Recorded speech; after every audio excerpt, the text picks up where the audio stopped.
කොහොමද යාළුවනේ? ඉතින් අද ටෙක් බූම් channel එකට සාදරයෙන් පිළිගන්නවා. ඔන්න ඔයගොල්ලෝ කලින් වීඩියෝ එකේ මම වීඩියෝ දාන්න කලින් පොඩි බෝට් එකක් දැම්මා මොනවද ඔයගොල්ලන්ට ඉස්සරෝම ඕනි කියන එක. ඉතින් මම දැම්මා මයික් එකකුයි මේ BMS එකයි. ඉතින් BMS එක තමයි ගොඩක් අය Facebook එකේ සහ YouTube එකේ දෙකේම උඩින්ම තිබ්බේ BMS එක. ඉතින් ඔන්න වෝට් කරපු නැති අයටයි ගොඩක් වෝට් කරපු අයටයි දෙගොල්ලොන්ට මම BMS වීඩියෝ එක ඉස්සරෝම ගේන්න හිතුවා. ඉතින් මොකක්ද මේ BMS එක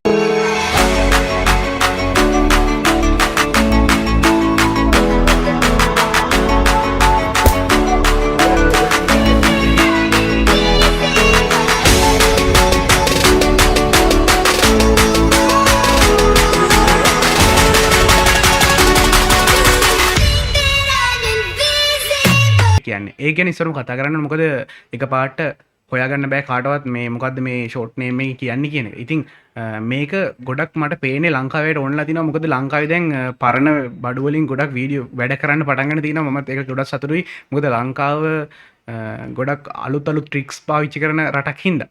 ඉතින් ඕකට තියෙන ලොකුම ප්‍රශ්නේ තමයි ඉස්සරහම කියමුකෝ මේ BMS එක මොකටද පාවිච්චි කරන්න කියලා. ඉතින් ගොඩක් ලිතියම් අයන් බැටරිස් මේ අපිට සීරියස් කරලා පාවිච්චි කරන්න බෑ රීචාර්ජ් කරන්න. මොකද ඒ බැටරි එක මැදින් අපි කියමුකෝ මම මේ අයිනෙන් දාන්නම් පොඩි ෆොටෝ එකක්. ඉතින් අපි චාර්ජ් කරන්න පටන් ගත්තාම හදිස්සියේ හරි එක බැටරි එකක් 4.2 ඒ කියන්නේ 4.2 තමයි මේ ගොඩක් ලිතියම් බැටරිස් වල මේ වෝල්ටේජ් එක වෙන්නේ. ඉතින් ඒ ෆුල් චාර්ජ් එකට ආවට පස්සේ ඒකේ තියෙන රෙසිස්ටන්ස් එක කියන්නේ බැටරිය ඇතුලේ තියෙන රෙසිස්ටන්ස් එක ගොඩක් අඩු වෙනවා. එතකොට අනිත් බැටරිස් චාර්ජ් වෙන්නේ නැහැ. ඒ කියන්නේ මැද්දේ තියෙන බැටරියක් හදිස්සියේ හරි වෝල්ට් 2 වගේ තිබ්බොත් එහෙම ඒක එතනම තමයි ආයි චාර්ජ් වෙන්නේ නැහැ එතන එහාට. ඉතින් ඕක තමයි තියෙන ලොකුම ප්‍රශ්නේ. ඉතින් ඕක මගහරවා ගන්න තමයි BMS එහෙම නැත්නම් බැටරි මැනේජ්මන්ට් සිස්ටම් එකක් පාවිච්චි කරන්නේ. ඉතින් ඕකට විතරක් නෙමෙයි දැන් ඔය අලුත් බැටරිස් තියෙනවා මොනවද ලිතියම් හයිඩ්‍රේට් කියයි ඔහොම අර හයිබ්‍රිඩ් බැටරිස් වල තියෙන්නේ මොකද්ද ලිතියම් HM වගේ මට මතක විදිහට අන්න ඒ වගේ බැටරිස් වල ගොඩක් ඔය බැලන්සින් කියන එක ගොඩක් අවශ්‍ය වෙනවා. ඒ කියන්නේ බැටරිස් බැලන්ස් කරන්න ඕනේ නැත්නම් charge වෙන්නේ හරියට. ඉතින් ඔය වැඩේ ගොඩක් අයට වෙලත් ඇති. සමහරක් විට මේ BMS ගැන දන්නේ නැති අය ඉතින් ඔන්න ඔයගොල්ලෝ අහගන්න. ඔයගොල්ලෝ සමහරක් වෙලාවට ඔය පරණ ලැප්ටොප් එකක් වගේ ගලවලා බැටරිස් ගලවලා එලියට කරගෙන ඔයගොල්ලෝ 12 වෝල්ට් හදා ගන්නවා දිගට. ඒ අරගෙන මේ ඕක දෙපැත්තෙන් charge කරගෙන පළවෙනි පාර හොඳට වැඩ කරනවා, දෙවෙනි පාරත් වැඩ කරනවා, තුන්වෙනි පාර වෙනකොට ඔන්න බැටරිස් ඩෙඩ් වෙලා කියලා හොයා ගන්නවා. ඉතින් ඕක බලද්දි මල්ටිමීඩියම් තීතිය බලද්දි මැද බැටරියක් තමයි ඩෙඩ් වෙලා තියෙන්නේ. හැබැයි ඒක ආයි charge වෙන්නේ නැහැ. ඔන්න ඔය ප්‍රශ්නෙට තමයි ගොඩක් අය ඒක ප්‍රශ්නයක් නෙවෙයි. ඒක ඇත්තටම ඒකට solutions තියෙනවා. ඒක තමයි මේ BMS එක. ඔයගොල්ලෝ බය වෙන්න එපා. ඉතින් ඔන්න අද ඉඳන් ඔයගොල්ලොන්ට BMS එකක් තියෙනවා.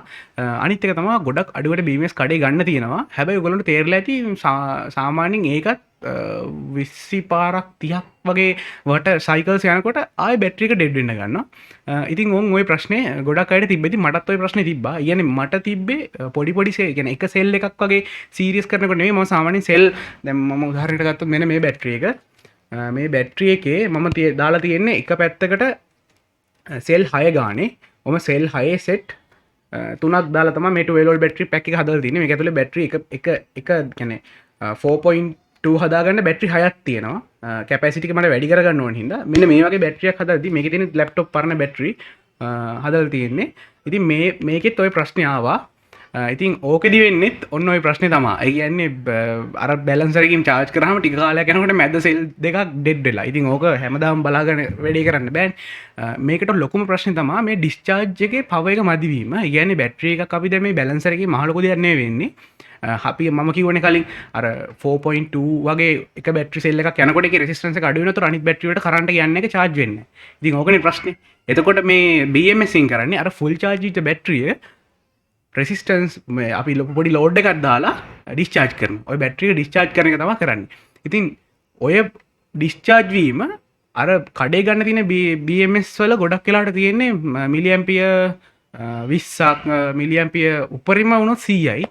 ඒකත් හරි අඩුයි මේ ගොඩක් BMS වල ටිකක් අර මිලෙන් අධිකයි ඒ වගේ BMS එකක් ගන්නකොට. ඉතින් මම හැදුවේ එකේ මම මිලි ඇම්පියර් 500 විතර ඩිස්චාර්ජ් වෙන්න හැදුවා. හැබැයි බය වෙන්න දෙයක් නැහැ. ඒකට ටක් ගාලා ඩිස්චාර්ජ් වෙන හින්දා ලොකු ප්‍රශ්නයක්වත් නෑ. අනිත් එක අපි කියමු 4.2 කියලා. ඒකෙන් පොඩි 1 වෝල්ට් දශමයක් තමයි ඩිස්චාර්ජ් කරන්නේ. ඒ ඩිස්චාර්ජ් කරන වෙලාවේ ඒ රෙසිස්ටන්ස් එක හරහා charge වෙන බැටරිය අර බැටරි ඩිස්චාර්ජ් වෙන හින්දා ඒක ඇතුළේ රෙසිස්ටන්ස් එකමුත් අනිත් බැටරි චාර්ජ් වෙනවා. ඕක තමයි වැඩේ. ඉතින් ඔයගොල්ලන්ට මං හිතන්නේ මේ අයිනෙන් දාපු පොඩි වීඩියෝ එකෙම තේරෙන්න ඇති මොකද්ද මේ බැලන්සර් එකේ වෙන්නේ කියන එක. ඉතින් මම මේකට හදන්න මම ගොඩක් කලින් ටෙස්ට් කරා. ඊට පස්සේ මට එක සර්කිට් එකක් හම්බුණා. ඉතින් මේ මම දාලා තියෙනවා ඔයගොල්ලන්ට පේනවා ඇති ස්ක්‍රීන් එකේ. මේක තමයි මම ඇඳපු ඩිස්ප්ලේ එකක්. මම ඊගල් කැට් එකේ යන්න මේ මොකද මම ඔයගොල්ලන්ට මේකේ PCB එකක් ළඟදිම රිලීස් කරනවා. මේ ලංකාවේ හදලා මොකද මම හදලා රිලීස් කරන්න කියලා හිතාගෙන ඉන්නවා. ඉතින් ඒ හින්දා හරි වැඩි කතා නැතුව මේකට බහිමු. ඉතින් මම මේකේ ට්‍රාන්සිස්ටර්ස් දාලා තියෙන්නේ PNP ට්‍රාන්සිස්ටර්ස්. PNP ට්‍රාන්සිස්ටර් තුනක් දාලා තිනවා. මොකද මගේ බැටරිස් සෙල් සීරියස් කරලා තිනවා තුනක්. බැටරිස් තුනක් තියෙනවා මේක ඇතුලේ. ඒ හින්දා මම සර්කිට් තුනක් දානවා. මොකද එක සෙල් සෙට් එකකට ඩිස්චාර්ජින් සිස්ටම් එක ගානේ ඕනේ. ඉතින් මේකේ තියෙන TIP 2955 මේක ටිකක් ලොකු ඇම්පියර් එකක් ඩිස්චාර්ජ් කරන්න පුළුවන් ට්‍රාන්සිස්ටර් එකක් මම දැම්මා. මොකද මට තව ඉදිරියටත් මම මොනවා කරයිද කියලා දන්නේ නැති නිසා මම ඉස්සරහට දැම්මා. ඔයගොල්ලන්ට මේකට TIP නැතුව කියන්නේ TIP පොඩි එකකින් සාමාන්‍ය TIP වල තියෙනවනේ සීරීස් එකේ 22 25 වගේ PNP ට්‍රාන්සිස්ටර් එකක් දාන්නත් පුළුවන්. ඔයගොල්ලන්ට වැඩි යන්නේ නැත්නම් ඇම්පියර් එකක වගේ. එහෙම නැත්නම් DB 140 වගේ ට්‍රාන්සිස්ටර් එකක් දාන්නත් පුළුවන්. ඔයගොල්ලෝ මේකේ මම ඒක ගැන විස්තර ටිකක් කරන්නම්. මම PCB එක දෙනකොට ඔයගොල්ලන්ට මම ඒ ගැන කියන්නම්. ඉතින් මේකේ මෙන්න මෙතන තියෙනවා මේකට කියන්නේ LM431 මේක ඇවිල්ලා පොඩි වෝල්ටේජ් රෙගියුලේටර් එකක් වගේ එකක්. මේකේදී වෙන්නේ මේක අපි සාමාන්‍යයෙන් කියමු වේරියබල්ස් එන එකක් කියලා. එහෙම කියමු. එතකොට මේකේ වෙන්නේ අපිට පුළුවන් මේකේ වෝල්ටේජ් එක මෙයා සෙන කරන වෝල්ටේජ් එක කියන්නේ අඩු වැඩි අපිට මේ මෙයාගෙන් හරහා යන්න පුළුවන් වෝල්ටේජ් එක අපිට වෙනස් කරන්න පුළුවන්. ඒ කියන්නේ මෙන්න මෙතන තියෙන ඩිවයිඩර් එකේ මෙතන තියෙන 20k දෙකක් තියෙන ඔයගොල්ලන්ට පේන හැම එකෙම 20k මේක ඔයගොල්ලන්ට බලා ගන්න පුළුවන් මේකේ මේ මම ඔයාලට පෙන්නන්නම් ෆොටෝවක් ඇඳලා මෙන්න මෙතන මෙන්න මේක එක සෙට් එකක්. ආයෙත් මේක ඒ වගේම තව සෙට් එකක්. ඊළඟට මේක තව සෙට් එකක්. ඔක සෙට් තුනක් තියෙනවා. ඔයගොල්ලෝ පටල ගන්න එපා. හරිම ලේසි. ඉතින් මේකේ මෙන්න මේ 20k කියන තියෙන ඔයගොල්ලන්ට පේන රෙසිස්ටර්ස් දෙකක්. ඕකෙන් එකක් ඇවිල්ලා වේරියබල් රෙසිස්ටර් එකක්. එතකොට අපිට පුළුවන් මේකේ වෝල්ටේජ් එක වෙනස් කරගන්න. ඉතින් මේක හරි ලේසි. ඊළඟට අපිට මෙතන තියෙනවා තව ඔයගොල්ලෝ ටිකක් තියෙනවා. හරි. මෙතන මෙන්න මෙතන මේ 300R කියන එක දාන්නේ බේස් එකේ මේ ට්‍රාන්සිස්ටරේ බේස් එක ප්‍රොටෙක්ට් කරගන්න. මොකද ඕනට වඩා කරන්ට් එක යනකොට අපි දන්නවා අනිවාර්යෙන් ට්‍රාන්සිස්ටරේට රෙසිස්ටර් එකක් දානවා ඒක කරලා තියෙන්නේ. මෙතන මේ 1k රෙසිස්ටර් එකක් දාලා තිනවා මේ ඩිස්චාර්ජ් රෙසිස්ටර් එකක් විදියට ඔයගොල්ලන්ට MOSFET එකක් උනත් දාන්න පුළුවන් බය නැතුව. ඒකට තමයි ඒක දාලා තියෙන්නේ. ඔයගොල්ලෝ ඒක අනිවාර්යෙන් දාන්න. ඉතින් මෙතන මම වේරියබල් එක මෙතන මම දාගෙන ඉන්න 20k දෙකක් දාලා ඒකට අමතරව මේ වේරියබල් එක දාලා තියෙනවා. ඒතර ඔයගොල්ලන්ට ලේසි වැඩේ. මේ ඩයග්‍රෑම් එක මේ විදිහට මම PCB එකක් ඇඳලා තියෙන මම ඔයගොල්ලන්ට පෙන්නන්නම්. මෙන්න PCB එක මම මේක ළඟදීම එළියට දානවා. බය වෙන්න එපා. අනිත් එක තමයි මේකේ මෙන්න මේ පින් 4. ඔය පින් 4 තමයි මෙන්න මේ බැටරි එකේ මම අයිනෙන් පොඩි ඩයග්‍රෑම් එකක් දාන්නම්. ඔන්න ඔය ක්‍රමයට තමයි මේ BMS එක මේකට හයි කරගෙන සාමාන්‍යයෙන් ඔයගොල්ලෝ කොළඹ ගන්න BMS එකක්. එහෙම නැත්නම් කඩේකින් ගන්න BMS එකක තියෙන පින් අවුට් එකමයි මේකේ තියෙන්නේ. මේ පැතින් නම් කොහොම දන්න මේ පැත්තේ මේ පැත්තේ රින ඊළඟට බැටරි ඊළඟ රින තිබ්බනම් ඊට ඉස්සරහ තියෙන බැටරි එකේ ධන සහ රින එකතු වෙන මැද ඊළඟ බැටරි ධන රින එකතු වෙන මැද ඊළඟට ධන ඕක තමා සරලම විදිහ. ඉතින් මේකේ මම දාලා තියෙනවා මෙන්න මෙතන මේ 330R කියලා එක.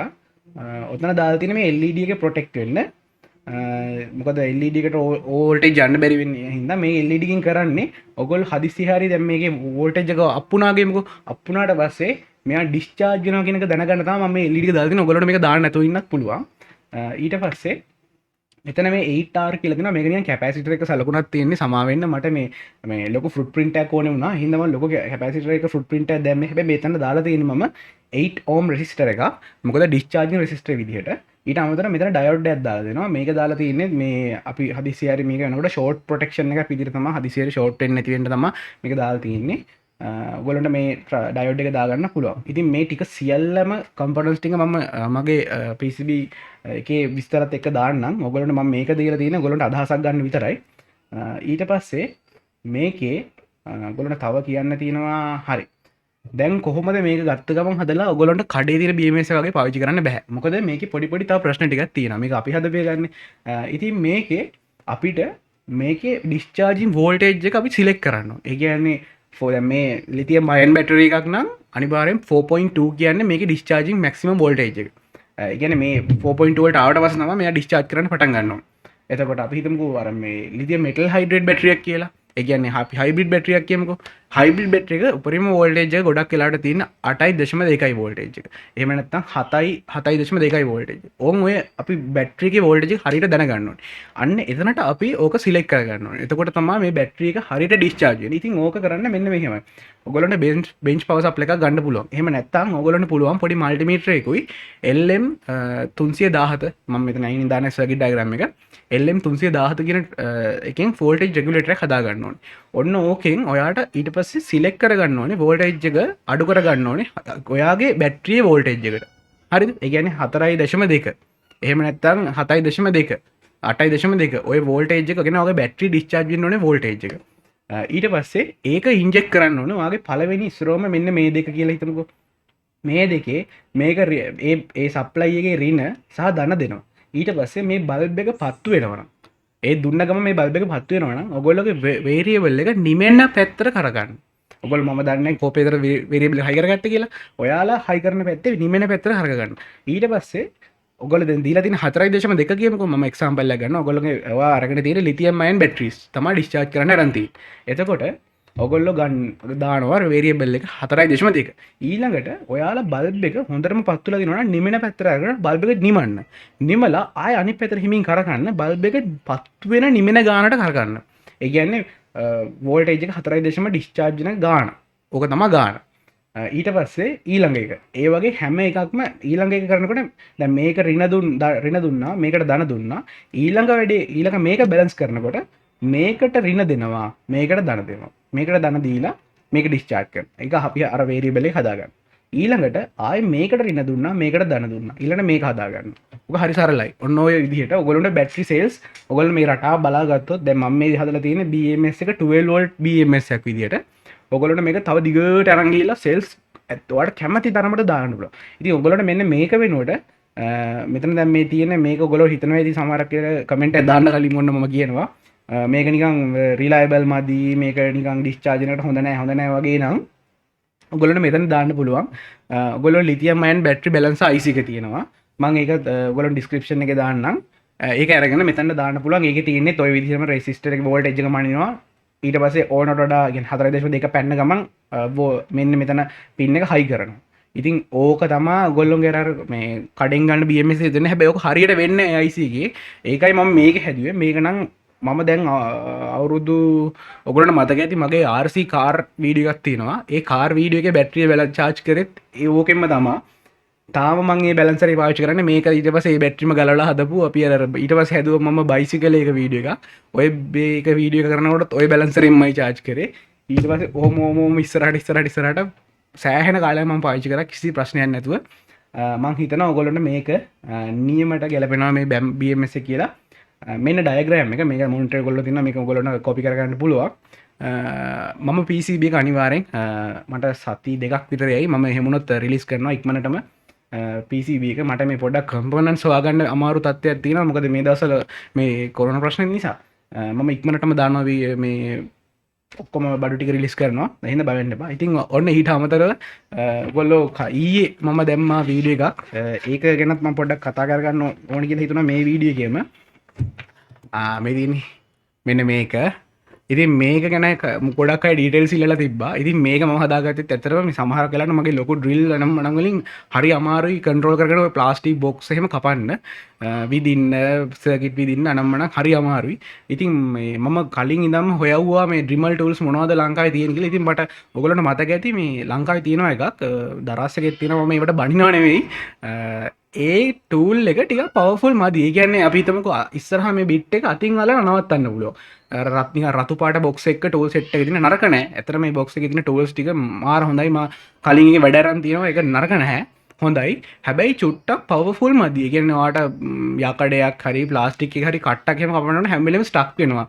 තලේ මේ කියන්නේ ඕනට වඩා يعني වෙන්න ඕනේ. මොකද ඒක ආරක්ෂාවට හොඳයි. හැබැයි ඒක ඕනට වඩා ඉක්මනට නවතිනවා. ඉතින් ඒ හින්දා මම මේ ටූල් එක හදාගත්තේ. මේක මේ ප්ලාස්ටික් බටෙන් හදලා තියෙන මිලිමීටර් 40 බටේක ඇතුළට දාලා එන්ඩ් කප් දෙකක් තියෙන මිලිමීටර් 40. මේක ඇතුලේ 555 PWM සර්කිට් එක තියෙන. මම මේකත් මේ අයිනින් දාන්නම්, මේ පැත්තෙන් වගේ දාන්නම්. ඒක තමා මේකේ සර්කිට් එක PWM කියන මෝටර් ස්පීඩ් කන්ට්‍රෝල් කරන එක මේ පැත්තේ තියෙනවම මේ පැත්තේ තියෙන්නේ.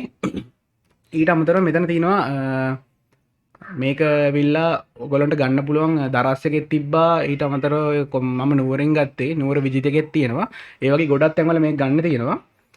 ඊට පස්සේ මෙතන බටන්ස් දෙකක් තියෙනවා. මේක තියෙන්නේ මේකේ මෙතන තියෙන එක මේ ටොගල් ස්විච් එකක්. මේක දාලා තියෙන්නේ මෝටර එක මට එක දිගට ස්පීඩ් කරක ගන්න ඕනේ නම් තමා මේ ස්විච් එක තියෙන්නේ. සහ අපි දැන් PCB එකක් වගේ විදිනකොට ටක් ගාලා ඔන් ඔෆ් කරන්න ඕනේ. ඒ හින්දා මම මේ ප්‍රෙස් බටන් එක දැම්මා. මේ දෙකම කට් කරන්නේ 555 පවර් දෙන ටර්මිනල් එක තමයි කට් කරන්නේ. එතකොට MOSFET එක ඔන් ඔෆ් වෙනවා. MOSFET එකට ඩිරෙක්ට් දෙන්න එපා. 555 කට් කරාම මේක ඕෆ් කරපු ගමන් 555 රින පැත්ත MOSFET එකට ගිහිල්ලා දිනවා. එතකොට MOSFET එක ආයේ ඔන් වෙන්නේ නැහැ. ඒ හින්දා මම 555 පවර් දෙන පැත්ත තමයි මේ බටන් දෙකෙන් කඩන්නේ. ඊට අමතරව මෙතන මම මේ සර්කිට් එක දාන්නම්. මේවනේ ඔයගොල්ලෝ කැමති විදිහට හදාන්න බෑ. මේ මෝටර එක ගෙනහලා තිබ්බා. මේ මෝටරේ 775 නෙවෙයි. මේක ඇවිල්ලා මට හම්බුනේ පරණ වැකියුම් ක්ලීනර් එකක මේ කෝඩ්ලස් වැකියුම් ක්ලීනර් එක මෝටරයක්. ඔයගොල්ලන්ට මේ වගේ සයිස් කියන මිලිමීටර් 40 බටය ඇතුළට දාගන්න පුළුවන් මෝටරයක් හොයාගත්තා නම් හරි. ඊට අමතරව මම මෙතන මේ හෝල්ස් දෙකක් කපලා තියෙනවා. ඔයගොල්ලන්ට පේනවද දන්නේ නැහැ. මේ දාලා තියෙන්නේ මොකද මෝටරේ රස්නේ එළියට යන්න මේ හෝස් දෙක කැපුවා. මම මේක Facebook එකේ දැක්කා. යාළුවෙක් ඉක්මනට කියලා තිබ්බා මේ ඕකේ මේ කට්ට කපන්න නැත්නම් රත් නැත්තරම රත් වෙනවා ගොඩක් මේ එහෙම නැත්තම්. ඕක තමයි හරිම සරලයි. ඊළඟට අහලා තිබ්බා මේකේ මං හැදුවා ටූල්ස් ටිකක්. ඔයගොල්ලන්ට පේනවා ඇති මෙන්න මේක.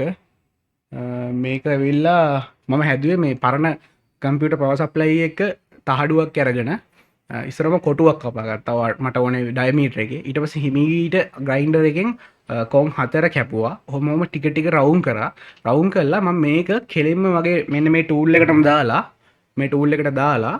ඔහොම දාලා ග්‍රයින්ඩරේ මේ තල තියෙන අර මේ මොනවද ගානතල ඔන්න ඕකක් එක තැන තියලා මේකෙන් හිමීට ඇල්ලුවා ඒක රවුම් වෙන්න. මොකද මේකට බැලන්ස් වෙන්න ඕනේ ඉන්න මම ඒකෙම තියලා රවුම් කරා. ඊට පස්සේ ග්‍රයින්ඩර් එකෙන් හිමීට කට්ට කැපුවා. මේ රවුම ඉස්සරම අඩිරුලකින් බෙදන්න ඕනේ. ඔයාලට අවශ්‍ය කට්ට ගන්නට බෙදලා මම මේක ඇලේට ග්‍රයින්ඩරෙන් හිමීට කැපුවා. කපලා මට ඕන විදිහට මේ හැඩේ පීරකින් පොඩි ෆයිලින් ටූල්ස් වලින් ගෑවා. ඒක තමයි මේක කරේ. ඊට පස්සේ මම මේක හීට් ට්‍රීට් කරා. ඒක කරෙත් මේකට ඉස්සරහට හයි කරලා උපරිම ලෝ ස්පීඩ් එකට මේ RPM එක දාලා ගෑස් ලිප් එකට ඇල්ලන් හිටියා තැඹීලි පාට නිකන් මේ තලේ. ඊට පස්සේ එක පාට ඔයගොල්ලන්ට වාහනයක ඔයිල් තියෙනවා නම් හොඳයි. වාහනයක එන්ජින් ඔයිල් වගේ තියෙනවා නම් ගොඩක් හොඳයි. ඒ වගේ ඔයිල් එක ටක් ගාලා ඒ තැඹිලි පාට එක තියෙනකොටම දානවා. ඒකට අපි හීට් ට්‍රීට් කරනවා කියලා කියන්නේ. හැබැයි 100% මං කරපු එක හරි නැහැ. හරියට ඒ ගැන දන්න කෙනෙක් ඉන්නවනේ යටින් කමෙන්ට් එකක් දාන්න. හැබැයි වැඩේ හරි. දැන් හොඳ මේ හાર્ඩ් වෙලා තියෙනවා. ඊට පස්සේ මේ කටින් ටූල්ස් හැදුවේ ලොකු ග්‍රයින්ඩර් තලයක් ලොකු කටින් ටූල් තියෙන ඒ ටූල් එකක් මම 4ට කපලා ඒකේ මට ඕනේ රවුම ඉස්සරම මම ඇඳගත්තා මේ කව කට්ටකින්. ඊට පස්සේ වටේට හිමීට කතරෙන් කපලා ඒකත් මැද විද්දා 3 mm බිට් එකකින්. ඊට පස්සේ ඕක මේ ටූල් එකට ආයෙත් දාලා මෙහෙම දාලා අර ගාන මේ තලයක් උඩ මම රවුම් කරා. ඕක තමයි හරිම සරලයි මේ වැඩේ. ගොඩක් අය අහලා තිබ්බා. ඒකයි මම ගැන විස්තර ටිකක් කිව්වේ. එහෙනම් ඔන්න අද වැඩ දෙකක් කරා. එහෙනම් අලුත් වීඩියෝ එකක් ඉක්මනට ගේන්න. ටිකක් කම්මැලිනේ. ඒකයි මේ පොඩ පරක්කු වෙන්නේ. එහෙනම් අලුත් වීඩියෝ එකකින් අපි හම්බෙමු.